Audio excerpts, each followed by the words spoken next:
Valérie Pécresse positive à Covid-19, sa campagne chamboulée. Valérie Pécresse enchaîne les déconvenues.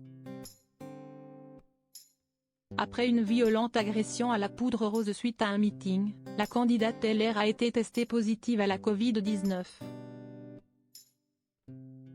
Forcée de s'isoler, sa campagne à la présidentielle 2022 risque d'être fortement impactée par cette mauvaise nouvelle.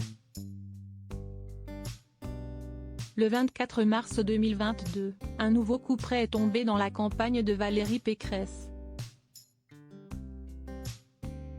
Sur Twitter, la candidate LR à la présidentielle a annoncé qu'elle avait contracté le Covid-19 et qu'elle poursuivrait sa campagne à distance.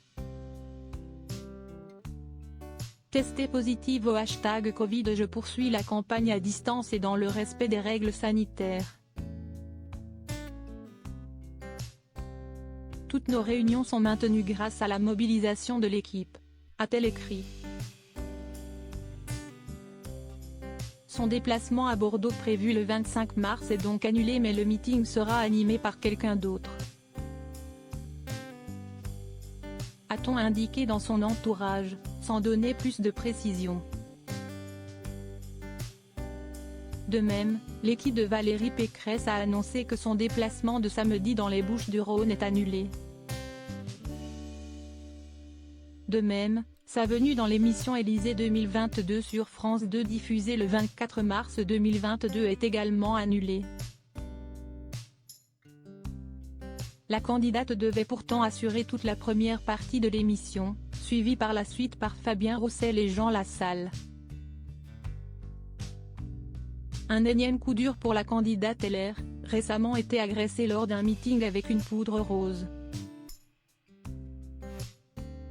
qui avait présenté dans la matinée un projet de réforme de la Constitution pour rétablir l'ordre. Elle avait également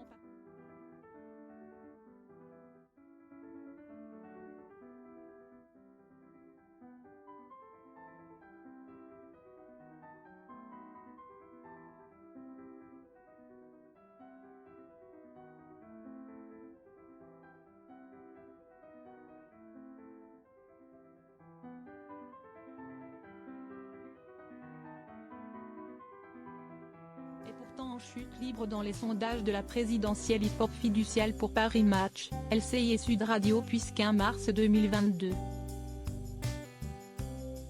Elle ne serait plus créditée que de 11,5% des intentions de vote derrière Emmanuel Macron, Marine Le Pen, Jean-Luc Mélenchon et Éric Zemmour.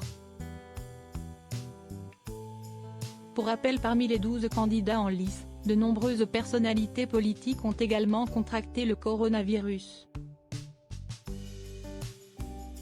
Ainsi, Emmanuel Macron a été testé positif au coronavirus en décembre 2020. Par la suite, Nicolas Dupont-Aignan a contracté la Covid-19 un an plus tard en décembre 2021.